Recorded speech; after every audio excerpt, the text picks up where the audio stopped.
and that she had acted in self-defense. So did she just say her mum tried to stab her? I don't know because of the... Yes, Yeah. I don't know. And in self-defense, I think I killed her. Even more chilling was Jessica's claim that she thought she may have accidentally killed Rita when it was clear to emergency responders that Rita was far beyond any chance of help by the time the call was made, never mind when they actually arrived. This clearly wasn't a case of self-defense. So what had happened between the mother and daughter to end in such a disturbing and tragic way? Well, Rita was widely known to have a heart of gold and always put other people before her, such as her youngest daughter, Jessica. Rita took Jessica in after she'd been struggling recently, though in truth, she'd been troubled for much of her life. Rita took it upon herself to care for Jessica, believing that her love could contain and protect her daughter. Just before her death, Rita had become even more overly protective and defensive of Jessica.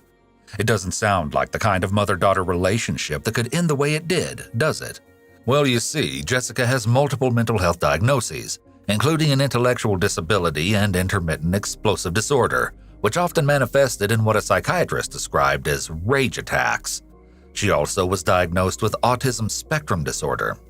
While aggression can be common in individuals on the autism spectrum, it's important to note that extreme violence, such as what Jessica exhibited, is not caused by autism.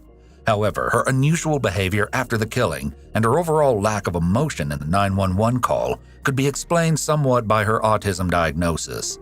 Intermittent explosive disorder, on the other hand, is characterized by an individual having aggressive impulses that result in serious assaults or destruction of property. There is no planning involved in these attacks. Instead, the person reacts quickly out of anger. Jessica had a long history of violent outbursts and an obsession with horror movies, such as Jeepers Creepers and the Texas Chainsaw Massacre. She often shared her love for all things horror related to Facebook, including a story from Texas about a shadowy creature with huge wings.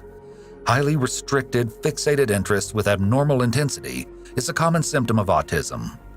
Some of Jessica's more concerning outbursts involved harassing local businesses, her family members, and even people she didn't know by threatening them over the phone. A few of those threats included Jessica saying that she would cut off someone's head with a knife. Yikes. Sounds a bit too familiar, doesn't it? Still, Rita was determined to seek help from every doctor and psychiatrist she thought could aid Jessica. When all of that failed and her daughter continued to struggle, a desperate Rita even turned to an unlikely source, a medium. For a sum of $5,000, the medium promised to get the demon out of Jessica. Rita paid $2,500 but never received any kind of service. To make matters worse, about 3 months before Rita's death, Jessica had been refusing to take any prescribed medication. Instead, she sought help from natural alternatives, though these were never specified. The exact medications Jessica was prescribed is unknown, but it can be dangerous to suddenly stop taking psychotropic drugs because it can cause symptoms to increase. There was no denying that Rita cared very deeply for Jessica, so on that fateful evening when she became concerned about her deteriorating behavior, she called for an ambulance to come to the home. Jessica wrestled for the phone with her mother, apparently out of fear that she was going to be returned to a mental institution after having spent time in one previously. It's believed that Jessica knocked Rita to the floor and then dragged her to the kitchen by her hair, where she killed her. Even though Jessica had confessed to the killing during the emergency call and also to the police who arrived at the scene, Jessica didn't show any remorse for what had happened. While in custody, she continued to blame Rita, claiming the savage attack was all self-defense. She had enough of me. She grabbed me by the hair and dragged me from my room all the way to the kitchen, and she got a knife and she tried to stab me with it, and I grabbed the knife off her because I thought she was going to stab me, so I stabbed her back. And I was so heated up with anger, I just kept stabbing and stabbing and stabbing her, and I took off her head. Jessica only changed her tune once she began undergoing psychiatric examinations while in custody. It was then that she wrote a letter to her family which read, "I know it's all my fault that my mother isn't here. It didn't hit me at first, then it hit me like a ton of bricks, like a mountain." However, though that may sound like remorse, during an examination, Jessica also likened herself to a butcher and cited the movie The Texas Chainsaw Massacre. It's unclear exactly what she said about the movie, except that she told the psychiatrist to write this down for the judge, and that she was thinking sick thoughts at the time of her mother's death. This disturbing tale became even more twisted when in court, it was revealed that Jessica and Rita hadn't been alone in the house that night. A 4-year-old child, known only as Child A, had also been with them. Not only that, but the child actually witnessed Jessica's savage attack and even attempted to stop her by jumping on her. Jessica wounded the child when she knocked them away. It's unknown who the child was to Rita or Jessica, nor why they were in the house, but apparently Jessica referred to them as the little bastard. The evaluations determined that Jessica had intended to kill her mother and then fabricated a version of events to deflect her culpability. Still, she pleaded not guilty to murdering her mother by claiming that she was mentally impaired at the time. At trial, Jessica's defense followed this by stating that she had an abnormality of mind, despite also acknowledging that she had intended to kill her mother that day. The judge didn't buy it. Not only did the judge say that Jessica knew what she was doing was wrong, but that by beheading her mother after she died, she was indulging in a sort of macabre curiosity, inspired by her obsession with horror movies. Jessica's 911 call goes against the theory of mental impairment. She lied about the state her mother was in and was lucid enough to try to argue self-defense. Her sister, Christy Teresi, told the court that she would never forgive Jessica for what she did, saying Rita was killed and butchered like she was nothing, all because of a fit of rage at the selfish hands of my own sister. Due to her underlying psychiatric conditions and significant mental impairment, Jessica was found guilty of manslaughter rather than murder, though the judge said that this case was the most serious example of manslaughter a court could consider. Jessica Camilleri was sentenced to a maximum of 21 years and 7 months and will not be eligible for parole for 16 years and 2 months. She could be imprisoned until 2041. Hearing the sentence, Rita's family members started crying and thanked the court. Tips to prevent similar attacks. If you have a loved one who has extreme aggressive outbursts, encourage them to seek help from a mental health professional. Learning coping skills, as well as how to resolve interpersonal conflicts and manage feelings of anger, are all possible benefits of therapy. If you're a caretaker for an individual with serious mental health diagnoses and/or someone who exhibits violent behavior, enlist help.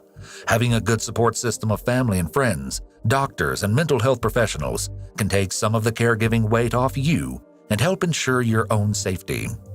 Always consult with a doctor if the individual you're caring for is refusing medications, displaying increased violent behavior, or making threats. Now, you may assume that this story ends here, but not quite. After being placed in a prison in Sydney, in the women's prison's toughest unit, Jessica began wreaking havoc there.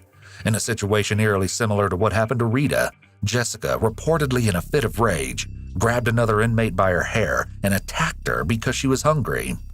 Though Jessica may be one of the most dangerous inmates there, she was arguably outdone by another woman who shares those same halls, Australia's female Hannibal Lecter, a depraved story we're getting into next. Before we start, I'll warn you that if you're squeamish, this next case has some graphic descriptions of a crime that haunted the police first on the scene for the rest of their lives, so much so that most took stress leaves after to cope with what they saw.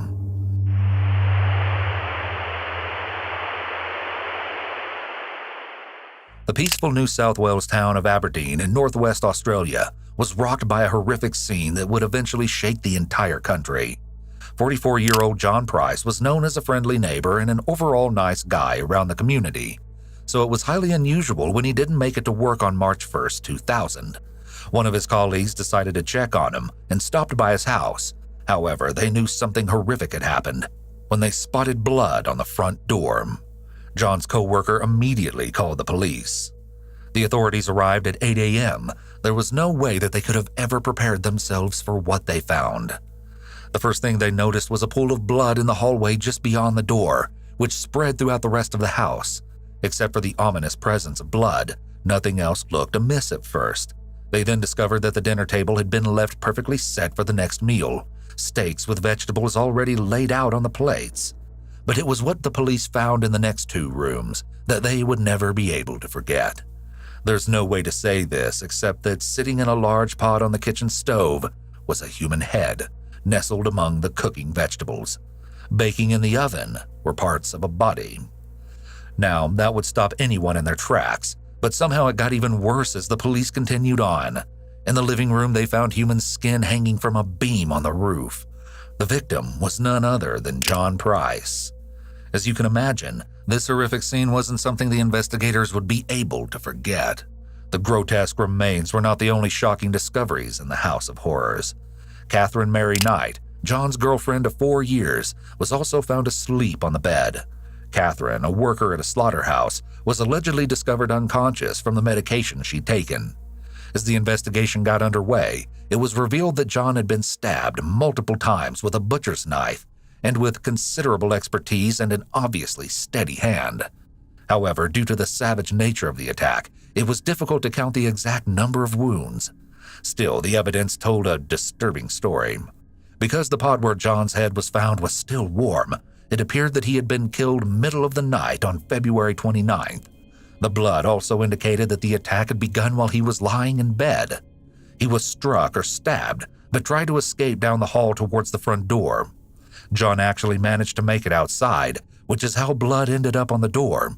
But whoever was attacking him charged him and dragged him back inside, where he died after bleeding out from his many wounds.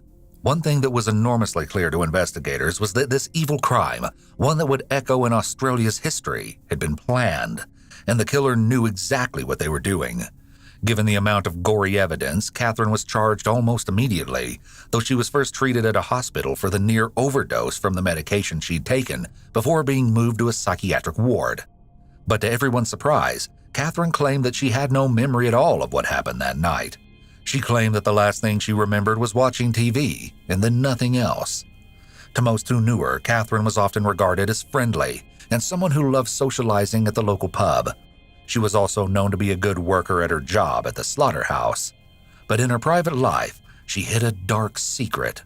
Catherine had previously been married to David Kellett, a truck driver, and the couple had 2 children. David said that Catherine was frequently unpredictably violent, which is one reason their marriage ended. Catherine went on to have 2 more children with 2 other men before she started dating John Price. The relationship was rocky from the very beginning, mostly due to Catherine's explosive temper. After a few years together, Catherine was overheard demanding a share of John's house and telling him, quote, "You'll never get me out of this house, I'll do you in first." Now, if that's not ominous enough, just 5 months before John was killed, Catherine told her brother, "I'm going to kill Pricey and I'm going to get away with it. I'll get away with it because I'll make out I'm mad." There were a few red flags, okay, a lot of blatantly obvious signs that something bad could happen, and yet no one took Catherine's threat seriously enough to go to the authorities. That is, until Sunday the 27th, just 2 days before John died. John and Catherine had a vicious fight where Catherine threatened him with a butcher's knife, though some sources say she'd actually done more than that and stabbed him with it. Either way, the fight was bad enough that the police were called, and they interviewed both Catherine and John. However, because the 2 gave conflicting stories, the case was left unresolved, something that those responding officers would regret for years to come. John left home to stay at his friend's house, and the day after the fight, he went to the Scone Court Chamber Magistrate to seek an apprehended domestic personal violence order, basically the Australian version of a restraining order. But by then, it was far too late. Catherine had already decided what she was going to do. With all of this in mind, the question was not if Catherine had killed John. That much was obvious. The debate became whether or not she was sane when she did it. Evidence in this debate was the fact that she dropped off her 2 youngest children to stay with her adult daughter, which was seen as premeditation. Not only that, but the way she left the house indicated that she had planned and grotesquely enjoyed what she did. At some point after killing and skinning John, Catherine went into the kitchen and peeled and prepared vegetables, which she cooked alongside John's head in a large pot to make a sickening stew. Police suspect that it was the skill she honed at work that allowed her the precision to mutilate John. Then Catherine carefully set the table with horrendously gruesome entrees, steaks made from John's legs and buttocks, along with the notes addressed to John's 2 children, with the intention of feeding the revolting meal to the unsuspecting kids. A small mercy was that she was thankfully stopped by police before this ever happened. It's possible that Catherine was doing exactly what she told her brother months ago that she was going to do, kill Pricey and get away with it because I'll make out I'm mad. Though this is speculation, she may have been trying to appear crazy by setting up such an appalling scene with John's body parts. The psychiatrist who assessed Catherine determined that she understood what she did was wrong, but that she simply didn't care. One psychiatrist even remarked, "Callousness is not an absence of knowledge of what is right or wrong." They diagnosed Catherine with a borderline personality disorder and determined that despite doing something truly evil and depraved, she was sane. Catherine Knight was found legally fit to stand trial. While at trial in 2001, she first pleaded not guilty, but ended up pleading guilty after the judge said that the graphic evidence would likely cause distress to any potential jurors and result in them being discharged. At her sentencing, the judge decided that Catherine was an ongoing risk to the community, and she became the first Australian woman to be sentenced to life in prison without the possibility of parole. We can all let out a sigh of relief that Australia's female Hannibal Lecter will never be released from prison. Identifying a violent partner. If your partner has a history of violence toward previous partners, know that it is possible, and perhaps likely, that they will at some point be violent toward you. If your partner makes threats of violence towards you, consider that these words may turn into actions. The level of partner violence often increases over time. It may start off as verbal threats, throwing furniture, or punching walls, but it may then escalate to hitting you, choking you, or, as in this case, stabbing. Be aware that leaving a violent partner is the riskiest time. If you feel that you may be in danger, do not return to a shared home alone, as that could put you in a very vulnerable position. As hard as it may be to start over with nothing, remember that no possession is worth your life. In the USA, you can call the National Domestic Violence Hotline at 1-800-799-SAFE 7233 or text START to 88788. Our final case today is an ominous reminder that you can't always trust the people you meet over the internet. Even if they seem harmless, they may be harboring some unimaginably dark desires.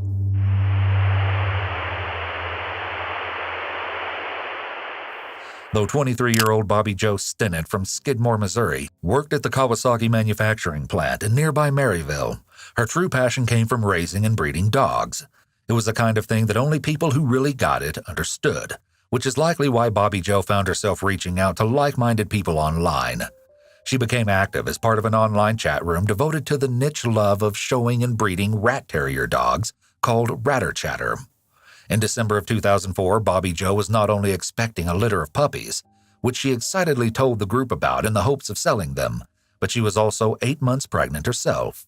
It was then that she met Darlene Fisher, who approached her online, saying she wanted to buy a dog. The two began talking and quickly bonded over a coincidence. Darlene was also pregnant. With two things in common, a love for rat terriers and both expecting babies soon, the women became fast friends. Since Darlene was going to buy a puppy from Bobby Jo, the two decided to finally meet in person at Bobby Jo's house on December 16th, where Darlene would also pick up her puppy. About an hour after the two women were supposed to meet, Bobby Jo's mother, Becky Harper, stopped over at her daughter's house. Instead of being greeted by her kind and bubbly daughter, she was horrified to find blood everywhere. She found Bobby Jo lying dead on the floor. Bobby Jo's husband Zeb had been working at the time and broke down when he was told his wife had been killed. When investigators arrived, they uncovered that along with all of the blood in the home, Bobby Jo had been attacked and strangled to death with a neon pink rope. As completely tragic as Bobby Jo's death was, there was another concern. What about her baby? Well, this is where the story takes a particularly gruesome turn. There was no sign of the baby, which is why there was so much blood. It appeared as though whoever had killed Bobby Jo had then cut the baby from her womb using a kitchen knife. Who would commit such a horrific and depraved crime to actually steal a baby from a pregnant woman? Well, it didn't take long for the police to zero in on a suspect, the last person to see Bobby Jo, her internet friend Darlene. But here's the thing, Darlene Fisher didn't exist. That is, it was a fake name. Why would someone use a false name on an internet website like a rat terrier group? Well, as it would turn out, someone who saw a gruesome opportunity. The problem was, how do you find someone who doesn't exist? Investigators began examining Bobby Jo's computer and found emails from Darlene, or rather, someone pretending to be Darlene. Tracking the emails, they discovered that they came from a woman named Lisa Marie Montgomery, living in Melbourne, Kansas. The day after Bobby Jo was killed, Investigators stormed 36-year-old Lisa's farmhouse to find her sitting calmly in the living room with a newborn baby in her arms. When they confronted her about Bobby Joe's death, Lisa was adamant that she wasn't involved. In fact, she said she simply couldn't have been involved because she had gone into labor while she was out shopping, making it impossible for her to have been in Skidmore. Her husband backed up her story. The police weren't convinced, not even for a second. They arrested Lisa and took the child from her, returning the baby to Zeb Stinnett. Now, if this seems hasty, the detectives had one very good reason to suspect the baby wasn't Lisa's, but actually Bobby Joe's. Even though Lisa's husband believed she'd gone into labor the day before, he hadn't actually been with her. No one had. That seems pretty suspicious, but if there was any doubt about the investigators' decision, as it turns out, Lisa's own mother and sister revealed that it was actually impossible for her even to have children. After the birth of her fourth child in 1990, she'd undergone a tubal ligation. Tubal ligation is also known as having your tubes tied and is a form of permanent birth control, making it unlikely that Lisa could become pregnant again. But despite this, over the years, she had repeatedly told her husband that she was pregnant, who appeared to not be aware that she had tubal ligation and believed her claims. It's been assumed that she eventually told him she miscarried to explain why she never actually had another child. As it turned out, in 2004, Lisa had once again been pretending to be pregnant. So when she showed up with a baby, her husband didn't ask any questions and assumed she'd been telling the truth. A DNA test later confirmed that the baby was Bobby Joe's, and the little girl was named Victoria Joe after her deceased mother. With this discovery, Lisa was charged with Bobby Joe's death. When the case went to court, Lisa's defense tried to argue that at the time of the killing, she was suffering from delusions and couldn't distinguish right from wrong. Lisa had depression, borderline personality disorder, and post-traumatic stress disorder after suffering from years of abuse as a child, which her defense claim brought on a dissociative psychosis. She was also diagnosed to be suffering from the extremely rare condition of pseudopsoriasis, where a woman's belief that she's pregnant, even when not, actually triggers hormonal and physical changes to her body as though she's really pregnant. Dissociative disorders or dissociative psychosis can occur following major trauma as a way for the individual to escape from reality. As a child, Lisa experienced abhorrent abuse and assault. As a result of the abuse, she suffered from a traumatic brain injury. The ongoing abuse as a child would have had a huge effect on her development. While the trauma she experienced certainly doesn't excuse the horrific attack on Bobby Joe, it may provide some explanation as to how she ended up doing what she did. Despite this, it was uncovered that before meeting Bobby Joe under the guise of wanting to buy a puppy from her, Lisa had been researching home births and how to perform cesarean sections online so that she would be able to cut out Bobby Joe's baby without harming it. Lisa had also traveled over 80 miles to Bobby Joe's house and back, all so that she could pass the child off as her own. It was obvious that Lisa was guilty, but the question was, could she be tried and held legally culpable? The case made national headlines as people debated whether or not Lisa should be held accountable for her actions, given the abuse she had suffered and her mental health. The answer came on October 22, 2007, when a jury found Lisa Montgomery guilty. Just a few days later, she was sentenced to death. Her defense immediately responded, arguing that executing her would be a cruel and unusual punishment because of her mental state. This is because the Constitution forbids the execution of anyone who is unable to rationally understand their execution. In fact, one of her attorneys spoke publicly and said that Lisa had deteriorated significantly since her arrest and had completely lost touch with reality. Over the years, Lisa has made multiple attempts to have her execution date postponed. On 2 separate occasions, she was successful, but at 52 years old, Lisa Montgomery was executed by the federal government on January 13, 2021. She was the first female federal inmate to be put to death in almost 70 years. While the internet can be a great way to connect with people from all over the world with similar interests, there are definitely some risks involved when choosing to meet an online friend in person. Here are a few tips to help you stay safe. Meet in a public place. Do not meet at a house or a hotel room, as that can be too secluded. Think twice before giving online friends your home address. Do not get into a car with an online friend you just met. If they're driving, they're in control and could take you anywhere. If you're driving, they could pull out a weapon and force you to drive anywhere. Consider having a trusted friend or family member either come to the initial meeting with you or to be in close proximity,